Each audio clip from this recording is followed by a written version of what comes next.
Virginia, many leaders feel frustrated with hiring and team performance. They say things like, I can't find good people. What's your perspective?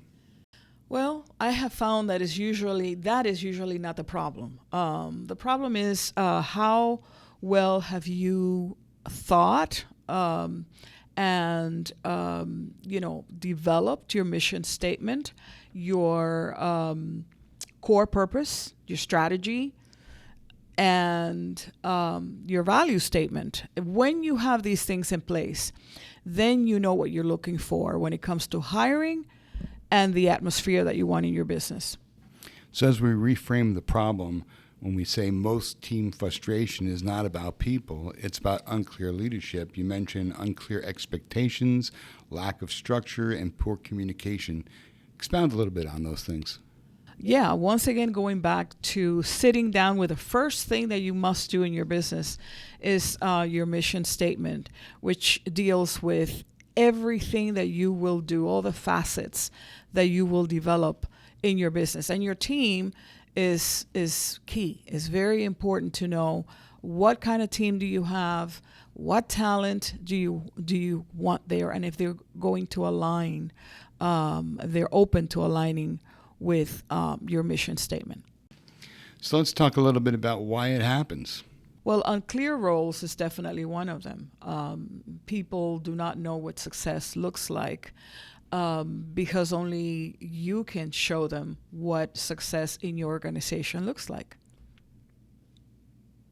Also, weak onboarding, no structure. First 30 to 90 days, you do not provide the right structure, so therefore, they're lost, and it is said that is the window that you have.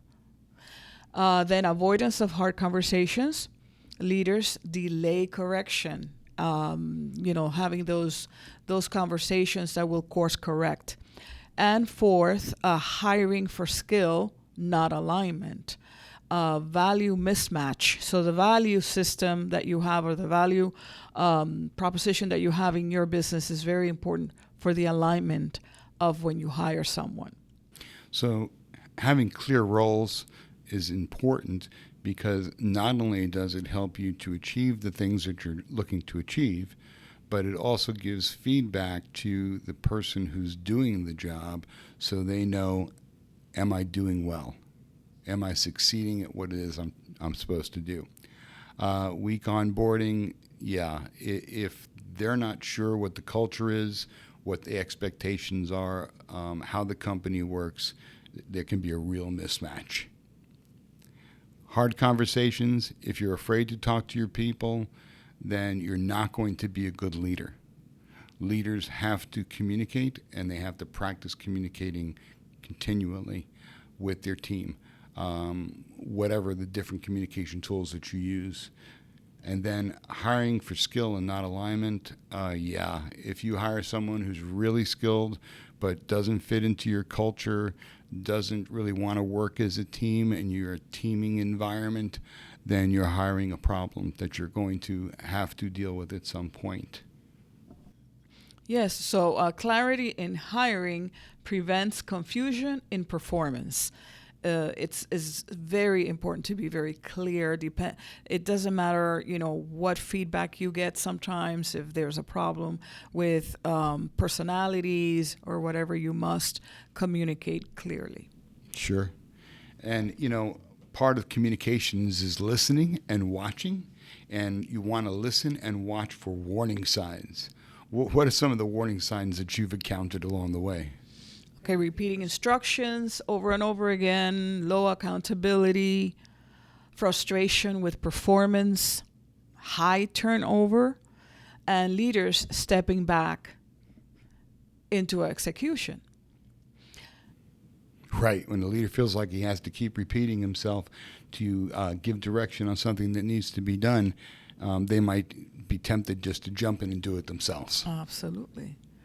And low accountability, it comes together with not being able to follow up or not establishing that structure in which you go back and you communicate and you check and see how folks are aligning with you. So that way, it becomes a good business family. Sure. So frustration with performance can be that you have become a bottleneck, and we've talked about the bottleneck because you're trying to do what others should be doing, rather than spending the time to get them the training that they need. You jump in and do it for them, which means they don't get the training, and you're doing someone else's role, which means you're not able to do your own role. Absolutely. And also, high turnover comes in with frustration. So it's kind of like a baby frustration. Whenever, the atmosphere is one of frustration, and then the performance, fails, you will have people that will quit on you. Well, sure. They see you doing their job for them, and they're thinking, well, I'm going to get replaced, or I've already been replaced and no one told me. Exactly. And they're just waiting for me to figure it out. So, when we jump in and try to do other people's jobs and roles, we often send out a message that we're not intending to send out, which is that we don't really need you. We can handle it without you. So Totally. they see that as a warning sign, and they're going to just start looking before they get the pink slip, right? Yes, yes. So if you're constantly stepping in, your leadership system needs strengthening. As a leader, you must be able to pay attention to all the parameters that make you a strong leader so that you're able to strengthen your organization. You said it well. If you're constantly stepping in, your leadership system needs strengthening. Yes, yes. So let's, I'm sure we've already starting to think of them, but let's talk about the hidden costs. Yeah. It's a high cost. Time loss, energy drain, culture erosion, leader burnout. These are high costs, wouldn't you say? You're putting out all the energy. You don't have the energy to get the things done, but then you realize I'm focusing on the wrong things. So culture erosion begins to happen because people become confused as to, well, what are we really trying to do? I see the boss jumping in on all these projects, and are we having problems? Again, it's a communication that's coming across that you're not expecting to put out, but based on what you're doing, you're actually speaking volumes, and that could lead to an erosion in the overall culture of your business. And of course, leaders burn out because they wonder why the team doesn't seem to get it, right? Yes, burnout is definitely, your energy, all the things that we have mentioned before. You're losing time, you're getting frustrated, you're being drained out of your energy, and the culture around you, the atmosphere is not where it needs to be. Then you burn out, and when you burn out, it's all downhill from there.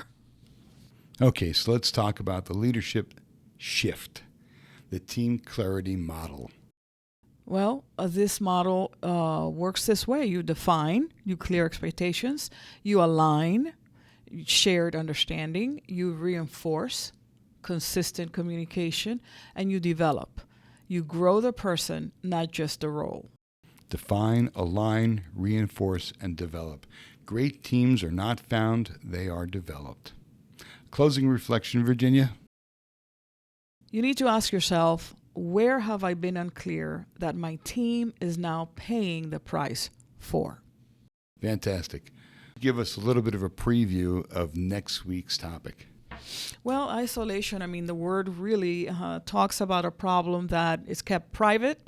Sometimes there's shame with that because you feel alone. You know that you're running this thing and you have the vision, the mission, and everything in your head, and you're trying to lead your team. And it feels like if you're alone sometimes, if you haven't been able to align people sometimes to your goals. So it's really important that we talk about it. Wonderful. If you want to, we have the space here, the safe space for you to come and just share some of your experiences with isolation as a leader, either in management or as an entrepreneur.